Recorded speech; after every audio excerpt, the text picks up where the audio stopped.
यह कहानी एक लेडी टीचर के बारे में है जो अपने ही स्टूडेंट से प्यार करने लगती है और उसे पाने के लिए किसी भी हद तक जाने को तैयार रहती है। लेकिन उस लड़के को यह टीचर बिल्कुल पसंद नहीं होती क्योंकि उसकी पहले से ही एक गर्लफ्रेंड होती है। अब यह टीचर उस लड़के को अपने काबू में करने के लिए कौन कौन से तरीके अपनाती है, यही इस कहानी में दिखाया गया है। तो कहानी की शुरुआत एक प्यारी सी स्टूडेंट जेमी से होती है जो अपनी क्लास टीचर को एक गिफ्ट देती है क्योंकि आज कॉलेज में उनका आखिरी दिन होता है। जेमी टीचर से पूछती है कि आपके जाने के बाद अब यहाँ कौन पढ़ाएगा। इस पर टीचर बताती है कि अब टीचर मॉली आएंगी जो बहुत समझदार हैं और पढ़ाने में भी बहुत अच्छी हैं। इसी बातचीत के दौरान मॉली भी वहाँ पहुँच जाती है और प्रिंसिपल उन्हें पूरा कॉलेज दिखाने लगते हैं। इसी बीच मॉली की नजर एक लड़के डैनी पर पड़ती है और वह उसे देखते ही उसकी तरफ खींचने लगती है। मॉली को डैनी पसंद आ जाता है लेकिन उसे यह नहीं पता होता कि डैनी जेमी का बॉयफ्रेंड है और दोनों एक ही क्लास में पढ़ते हैं। इसके बाद हमें डैनी और जेमी साथ में दिखते हैं जहाँ वे अपने आने वाले रिलेशनशिप एनिवर्सरी को लेकर बहुत खुश होते हैं क्योंकि इस दिन वे अपने रिश्ते को एक नया कदम देने वाले होते हैं। इसके बाद कहानी में जेमी के घर की झलक मिलती है। जेमी के पापा दिन भर घर पर रहते हैं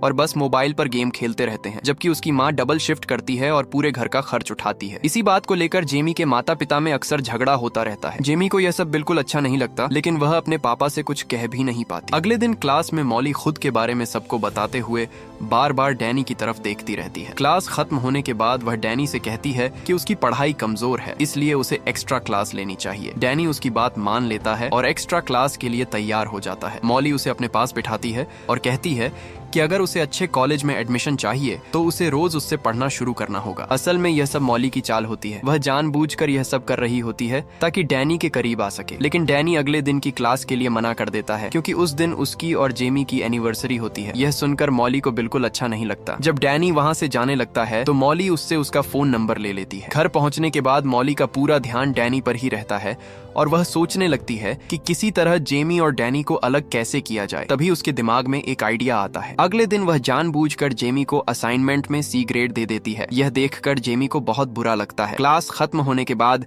जेमी मॉली के पास जाती है और उसे बताती है कि वह एक मिडिल क्लास फैमिली से है और उसे अच्छे ग्रेड्स की जरूरत है ताकि वह अच्छे यूनिवर्सिटी में एडमिशन ले सके और स्कॉलरशिप भी मिल सके। इस पर मॉली उससे कहती है कि अगर उसे अच्छे नंबर चाहिए तो वह यह असाइनमेंट दोबारा तैयार करके कल लाए, तब वह उसके ग्रेड्स बढ़ा देगी। यह सुनकर जेमी मॉली को अपनी एनिवर्सरी के बारे में बताती है जो आज ही है। इसके बाद मॉली जेमी से पूछती है कि इन दोनों में तुम्हारे लिए क्या ज्यादा जरूरी है, अपनी एनिवर्सरी मनाना या अच्छे ग्रेड्स लेना। इस सवाल पर जेमी कोई जवाब नहीं दे पाती और वहां से चली जाती है। फिर वह डैनी से मिलती है और उसे सारी बात बता देती है। साथ ही वह आज की रात के लिए उससे माफी भी मांगती है क्योंकि अच्छे नंबर पाने के लिए उसे आज ही असाइनमेंट पूरा करना जरूरी होता है। लेकिन डैनी आज जेमी के करीब आना चाहता था। ये सुनकर उसे बहुत गुस्सा आ जाता है और वह वहां से चला जाता है। थोड़ी देर बाद मॉली डैनी के पास आती है और उसे डिनर पर चलने के लिए कहती है। डैनी मान जाता है और दोनों एक रेस्टोरेंट पहुंचते हैं। वहां मॉली डैनी से उसकी लव लाइफ के बारे में पूछती है। पहले तो डैनी थोड़ा हिचकिचाता है, फिर वह बता देता है कि जेमी के साथ अभी कुछ भी नहीं हुआ है क्योंकि जेमी इन सब बातों के लिए अभी तैयार नहीं है। यह सुनकर मॉली समझ जाती है कि डैनी क्या चाहता है। वह उसके करीब आने की कोशिश करती है लेकिन डैनी उस पर ज्यादा ध्यान नहीं देता और घर चला जाता है। अगले दिन जेमी डैनी से मिलती है और उससे पूछती है कि वह कल रात कहाँ था। इस पर डैनी उससे झूठ बोल देता है और कहता है कि वह अपने दोस्तों के साथ था। यह सुनकर जेमी को बहुत बुरा लगता है क्योंकि डैनी के दोस्तों ने पहले ही उसे बता दिया था कि वह उनके साथ नहीं था। इसके बाद हम दोनों को एक पार्टी में देखते हैं। पार्टी में जेमी की खूबसूरती देखकर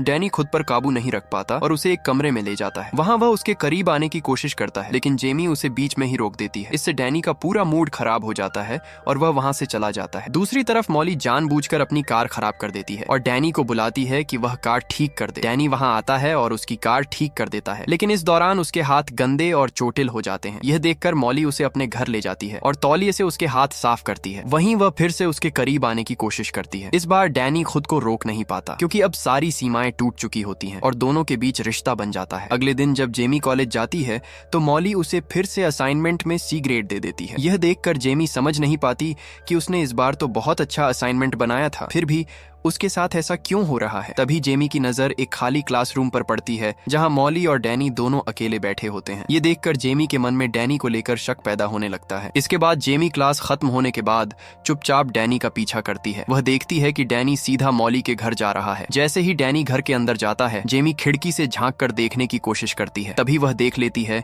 कि मॉली और डैनी एक दूसरे को किस कर रहे हैं। यह देखकर जेमी सब कुछ समझ जाती है कि डैनी उसे धोखा दे रहा है। वह वहीं से रोती हुई चली जाती है। लेकिन डैनी की नजर जेमी पर पड़ जाती है और वह उसके पीछे पीछे दौड़ता है। मॉली उसे रोकने की कोशिश करती है, लेकिन डैनी नहीं रुकता। वह जेमी तक पहुंचता है और उससे माफी मांगता है। वह वादा करता है कि आगे से वह कभी ऐसा कुछ नहीं करेगा। यह सुनकर जेमी भी उसे माफ कर देती है। उसी रात डैनी के पास मॉली का मैसेज आता है, लेकिन वह उसका कोई जवाब नहीं देता। अगले दिन कॉलेज में डैनी पूरी तरह से मॉली को नजरअंदाज करता है। जब मॉली देखती है कि डैनी उसे इग्नोर कर रहा है तो वह बहुत परेशान हो जाती है और उसे समझ आ जाता है कि जेमी को जरूर उन दोनों के बारे में पता चल गया है। इसलिए वह जेमी को खुश करने के लिए आज उसे असाइनमेंट में ए ग्रेड दे देती है। इस पर जेमी मॉली से साफ कह देती है कि यह मत समझो कि ये ग्रेड देने से मैं तुम्हें माफ कर दूंगी। ये कहकर वह अपना असाइनमेंट कूड़ेदान में फेंक देती है और वहां से चली जाती है। इसी बीच डैनी जेमी के पास आता है और उसे बताता है कि मॉली उसे बहुत परेशान कर रही है। डैनी कहता है कि वह आज रात मॉली से मिलने जाएगा और उसके साथ अपना रिश्ता पूरी तरह खत्म कर देगा। इसके बाद वह मॉली को मैसेज करता है और उसे एक जगह बुलाता है। मॉली यह सोचकर बहुत खुश हो जाती है कि शायद डैनी अब भी उससे प्यार करता है। वह जल्दी जल्दी तैयार होती है और उस जगह पहुंच जाती है, लेकिन वहां पहुंचकर उसकी सारी खुशी पल भर में गम में बदल जाती है जब डैनी उसे बताता है कि वह सिर्फ जेमी से प्यार करता है और अब मॉली के साथ कोई रिश्ता नहीं रखना चाहता। यह सुनकर मॉली बहुत टूट जाती है और डैनी को मनाने की कोशिश करती है, लेकिन डैनी उसकी एक भी बात नहीं सुनता और वहां से जाने लगता है। यह देखकर मॉली को बहुत गुस्सा आ जाता है। गुस्से में आकर वह अपनी कार स्टार्ट करती है और डैनी पर कार चढ़ा देती है। इस हादसे में डैनी की वहीं मौत हो जाती है। इस बीच मॉली डैनी के खून को एक कपड़े में लगाती है और वही कपड़ा जेमी की कार के बम्पर पर रगड़ देती है। साथ ही वह अपना फोन भी जेमी की कार में रख देती है ताकि सबको लगे कि डैनी की मौत के पीछे जेमी का ही हाथ है और उसी ने उसे मारा है। इसके बाद मॉली एक थिएटर में फिल्म देखने चली जाती है और फिल्म का टिकट अपने पास संभाल कर रख लेती है ताकि पुलिस को दिखा सके कि जब डैनी का एक्सीडेंट हुआ तब वह थिएटर में बैठकर फिल्म देख रही थी। फिर हम देखते हैं कि मॉली इंटरनेट पर एक मैकेनिक ढूंढती है और अपनी कार ठीक कराने के लिए उसे बहुत सारे पैसे देती है। वह इस बारे में किसी को कुछ भी नहीं बताती। दूसरी तरफ जैसे ही पुलिस को डैनी की लाश मिलने की खबर मिलती है, पुलिस तुरंत मौके पर पहुंच जाती है और यह पता लगाने की कोशिश करती है कि डैनी की हालत के लिए जिम्मेदार कौन है। उधर मॉली जेमी को भी उसके दोस्त डैनी की मौत की खबर देती है। यह सुनते ही जेमी घबरा जाती है और सीधे पुलिस स्टेशन पहुंचकर पुलिस को बताती है कि उसे अपनी क्लास टीचर पर शक है, क्योंकि पिछले कुछ दिनों से मॉली और डैनी के बीच अफेयर चल रहा था और कल रात डैनी मॉली से मिलने गया था ताकि सब कुछ खत्म कर सके। ये सुनते ही पुलिस देर नहीं करती और पूछताछ के लिए मॉली के घर पहुंच जाती है। वहां मॉली पुलिस से झूठ बोलती है और कहती है कि हमारे बीच ऐसा कुछ भी नहीं था। वह बताती है कि वह डैनी को सिर्फ एक अच्छा स्टूडेंट समझती थी। वह पुलिस को मूवी का टिकट भी दिखाती है और अपने खोए हुए फोन के बारे में बताती है, जो असल में उसने खुद जेमी की कार में रखा होता है। मॉली की बात सुनकर और टिकट देखकर पुलिस को भी लगने लगता है कि शायद वह सच ही बोल रही है। इसके बाद पुलिस शक के आधार पर जेमी के घर पहुंचती है और उसकी कार की तलाशी लेती है। तलाशी के दौरान उन्हें कार के बम्पर पर डैनी का खून मिलता है। साथ ही जेमी की कार से मॉली का फोन भी बरामद होता है जिसमें डैनी को मिलने का मैसेज मौजूद होता है। इन सब सबूतों को देखकर पुलिस जेमी को गिरफ्तार कर लेती है। बाद में जेमी के माता पिता उसे जमानत पर बाहर निकलवाते हैं। जेमी अपनी माँ से कहती है कि उसे पूरा यकीन है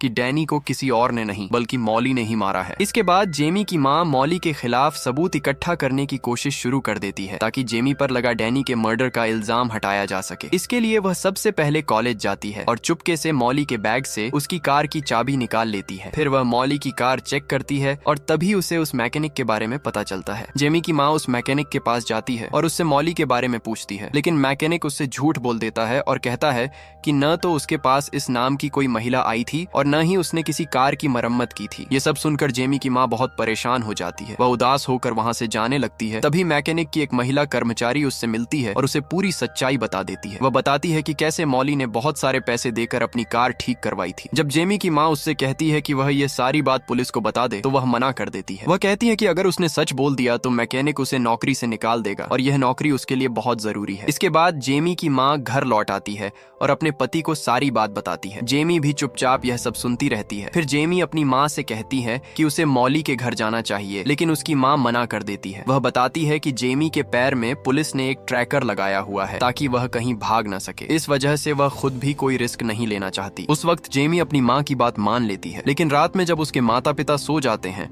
तो वह चुपचाप अकेले मॉली के घर पहुंच जाती है। वह अपने फोन में रिकॉर्डिंग ऑन कर लेती है ताकि मॉली की सच्चाई रिकॉर्ड हो जाए, लेकिन उसका प्लान फेल हो जाता है क्योंकि मॉली को जल्दी ही पता चल जाता है कि जेमी उसे रिकॉर्ड कर रही है। वह गुस्से में जेमी के हाथ से फोन छीन लेती है और अपना सारा सच खुद ही उगल देती है। मॉली गुस्से में कहती है कि हाँ, उसी ने डैनी को मारा है और अब वह जेमी को भी जिंदा नहीं छोड़ेगी। यह कहते हुए वह चाकू उठाती है और जेमी को मारने के लिए आगे बढ़ती है। तभी अचानक वहां पुलिस पहुंच जाती है। दरअसल जब जेमी घर से बाहर निकली थी तभी पुलिस ने उसके पैर में लगे ट्रैकर की मदद से उसकी लोकेशन ट्रैक करनी शुरू कर दी थी। पुलिस समय पर पहुंच जाती है, जेमी को सुरक्षित बचा लेती है और मॉली को गिरफ्तार कर लेती है। इसके बाद पुलिस मॉली को अपने साथ ले जाती है और जेमी पूरी तरह से आजाद हो जाती है। अगर आपको ये वीडियो पसंद आया हो तो लाइक करना ना भूलें, शेयर करें, चैनल को सब्सक्राइब करें और बेल आइकन जरूर दबाएं। धन्यवाद।